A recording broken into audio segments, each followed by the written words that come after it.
నార్మల్గా dental stains వరకే అది గమనించగానే ఇమీడియట్గా ఈ న్యూట్రిషియస్ ఫుడ్ స్టార్ట్ చేస్తే అక్కడే కట్ చేయొచ్చు. ఎగ్జాక్ట్లీ. ఇప్పుడు మీరు ఇందాక టీలో ఎక్కువ ఉంది అన్నారు కదా, కాఫీలో కూడా ఉంటుందా? కాఫీలో తక్కువ. అంటే టీ కాఫీలు తాగకపోవడం బెటర్ అంటే రీసెంట్ ఒకసారి టీ కాఫీ అంటే చెప్తున్నా వీ టెన్ టు యాడ్ అంటే దట్స్ వాట్ దాంతో ఎంత తక్కువ ఫ్లోరిన్ తీసుకున్నా కానీ దాంతోపాటు న్యూట్రిషియస్ ఫుడ్ తీసుకుంటే ఫ్లోరిన్ ఎఫెక్ట్స్ తగ్గిపోతాయి. ఏం కాదు, అందరికీ రాదు ఫ్లోరిన్. మీరు ఎన్ని టీలో ఒక 4-5 తాగుతుంటారు మీరు, మీకు ఎలాగో ఫ్లోరోసిస్ రాదు, ఎందుకంటే దాంతోపాటు మీకు గుడ్ న్యూట్రిషియస్ ఫుడ్ తీసుకుంటారు కాబట్టి. That's true, correct.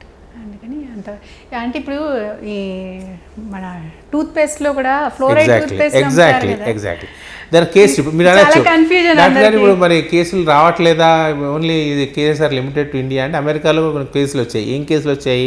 వాడు ఉన్నట్ట, వాడికి సైకోటిక్ పర్సన్, వాడు రోజుకు 18 సార్లు బ్రష్ చేస్తాడు, వాడికి ఫ్లోరోసిస్ వచ్చింది. ఇంకోటి 18 సార్లు టీ తాగేవాట, వాడికి ఫ్లోరోసిస్ వచ్చింది. ఇంకోటి ఫ్రియాన్ గ్యాస్ ఉంటుంది కదండి, ఆ గ్యాస్ పీల్చేవాట, సైకలాజికల్ అబ్నార్మాలిటీస్ వాడికి. ఇప్పుడు అవన్నీ అంటే కొన్ని చైనా బ్రిక్లో కూడా they have lot of smoke, అంటే ఈ ఇటుకల్ని కాలుస్తారు కదండి, దాంతో స్మోక్ వస్తుంది కదా, దాంట్లో కూడా ఇది highest in fluorine.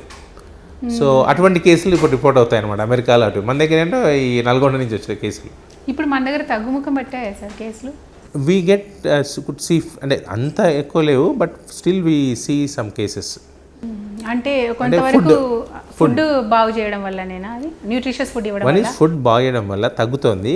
At the same time ఫుడ్లో కూడా ఫ్లోరిన్ ఉంది కదా.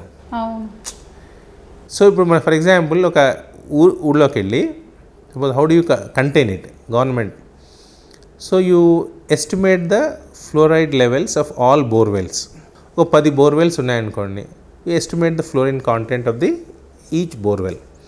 ఏ బోర్వెల్ అయితే fluorine content please close them down, let them have water from the normal.